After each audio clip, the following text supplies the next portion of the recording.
Kishane Thompson's in a unique position here where he's the fastest athlete in the world. Like, he just is. His flat speed is higher than anyone on the circuit now and is up there with the 5 people that we consider the greatest sprinters of all time in history. But he has not been in positions where he has to execute his best race in the best moments. Because he's the fastest man in the world, no one on the circuit can touch him, whether that's Prefontaine Classic, whether that's Jamaica Trials. No one can actually touch him, and he's not being challenged. He can pull up, really, in that race at Prefontaine. It seemed like he had like a hamstring issue or something like that meant that he tightened up towards the end, and he still won the race comfortably. This sounds great, but in the reality, when you now get to an Olympic final, a World Championship final, and everyone has peaked towards low 9.8s with a potential of running a very high 9.7, you now have to execute under that pressure when everyone else is used to having to execute under that pressure just to even be on your level. So if what happens last year happens again, where Kishane was the fastest and he had the potential to run the fastest, but because Noah Lyles had been in the position time and time again in that season and in the previous season where he had to come from behind to win a race and execute the perfect race and stay consistent and stay concentrated on what he had to do in the last 30 meters to win a race, Noah Lyles was prepared for that moment. When Noah Lyles was behind, he knew he was going to be behind and he knew how to get in front. Whereas when Kishane was ahead, he was just used to just winning based on his raw speed and no one coming close to him. So when Noah and the rest of the pack came close to him, he tightened up and did not win a race that was there for the taking. So the question is, when World Championships comes around, is he going to do that? Is he going to tighten up and the pressure of the race get to him? Or is he going to show the fact that he, flat speed-wise, is faster than anyone else on the circuit? He can run a low 9.7, high 9.6 just based on his speed if he was to execute a race correctly. Is he going to execute it so well that he's so far ahead that tightening it up doesn't even become a possibility? Or is the pressure of the situation, of the competition environment, of everyone being at their peaks, gonna affect his race plan and his composure under pressure? This is why I love the fact that the greats of our sport have evolved into content creators, because we get an insight into the very psychology that I've just spoken about. Gatlin in 2015 was the fastest man in the world. Like, he was winning every race comfortably, and he wasn't seeing Usain Bolt the same way that Kishane's not seeing Noah Lyles now. He wasn't seeing Usain Bolt on the circuit, and he was just winning every race easily, and he was running times that no one else could touch. He was running 9.7s every day of the week. But when it got to the championships now, he has said himself that he wasn't used, or it had been like maybe, over a decade since he was coming into a championship as the guy to beat, as the favorite. And Usain Bolt said, he said this in his film, he said this in his podcast with Gatlin, that he knew he had Gatlin beat when Gatlin was moving different from how he'd moved before. And Gatlin was trying to be friendly with Bolt in the cool room and all these kind of things. He was like, oh, okay, Justin's nervous. And Justin was explaining, yeah, he's not used to being that guy. He's used to chasing, trying to take down Bolt. He's not used to being the one that has been running better all season, that everyone is tipping to win. And we saw it in that very race that despite Bolt being the one who nearly didn't even make it to the final because of his semi, and Gatlin being the one who ran like a 9.75 or 9.77 in the semi, when it came to the actual moment of truth towards the end of the 100-meter final, Gatlin went for the dip too early and stumbled and faltered. Meanwhile, Bolt, who was used to executing championship races to perfection, was the one that came through. Gatlin was the faster man over the course of that season, but Bolt was the one that was able to execute under that pressure.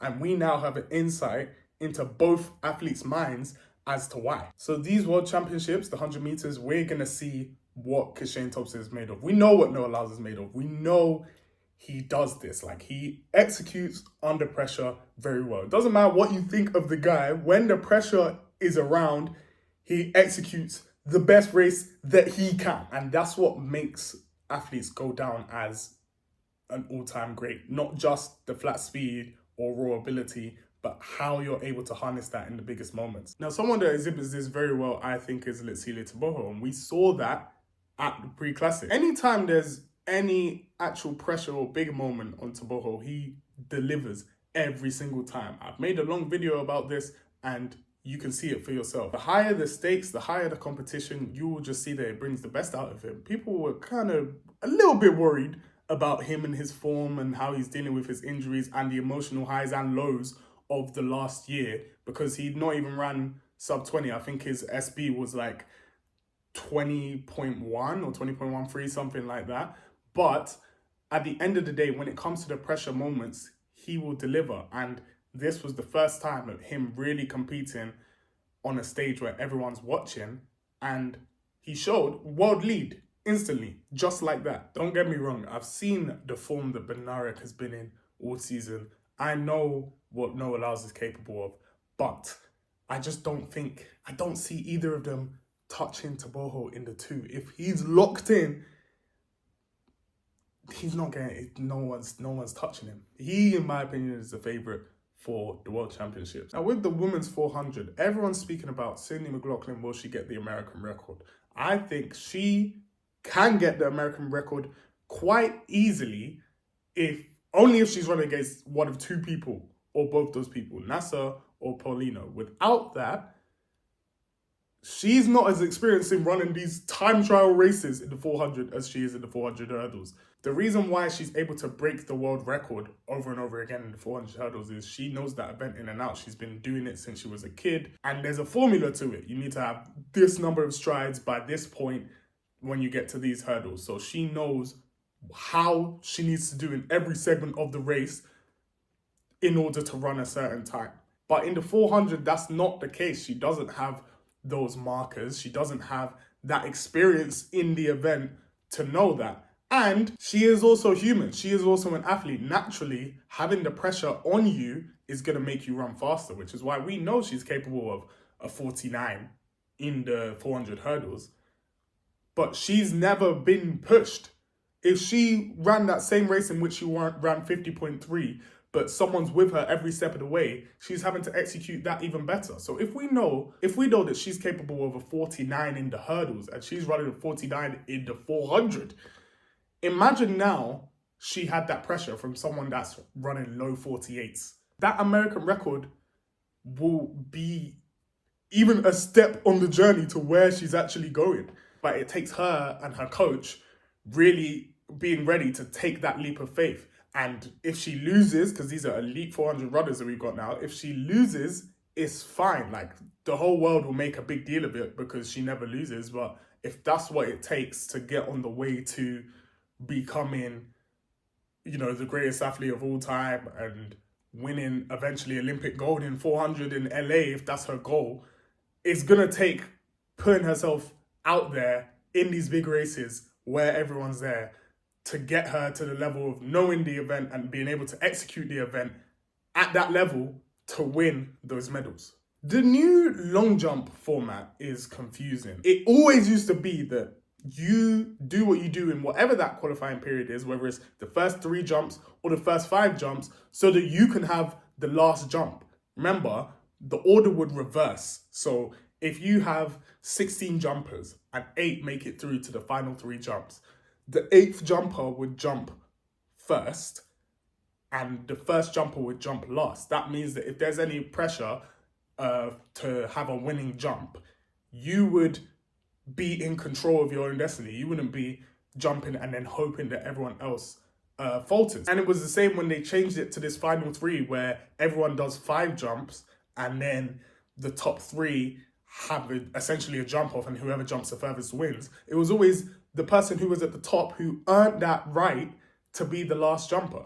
So they've almost took the worst elements of both formats and made an even worse format, to my understanding. Correct me if I'm wrong, but you have everyone taking their 5 jumps and then only the top 3 are eligible to do the 6th jump. But the first athlete goes first, second, and third. Why? Now the first athlete has no advantage for coming first, whereas the athlete in third gets to see what everyone else has done, has a specific target that they can now overcome. Why have they earned that when they're in third place? I don't know whether Mihambo was injured or pulled something or whatever, but she chose not to do the final jump. And she suffered from that because Tara Davis, who was in third, who hadn't lost a long jump event since like 2023 and is one of the most clutch athletes in the sport, had the final jump of the competition. What did she do? Of course, Tara Davis-Woodhall jumped 7:07 world lead with the last jump to keep her unbeaten streak alive and to win the event. Fantastic scenes, great jump, great everything. I just don't understand the format personally. But if Mihambo wasn't injured, I don't know why she passed on that jump. But she earned first place at the same time. So if she was going to pass and then she saw that Tara jumped 7:07, she wouldn't have passed if she was fit.